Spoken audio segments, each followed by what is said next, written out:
গুনার ফিরিস্তিগুলো একটা একটা করে স্বীকার করে আল্লাহরে বলেন, আল্লাহ আমি পাপী,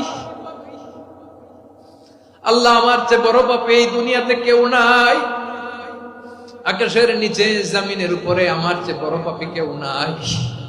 একটা একটা করে আল্লাহ স্বীকার করি আমি পাপী, সব পাপের স্বীকৃতি দিলাম।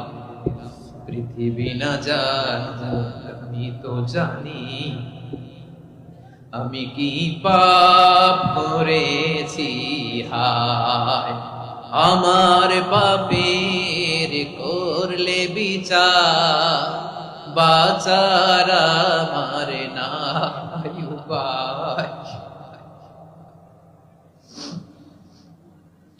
দয়াময় তুমি মাফ করো আমায়।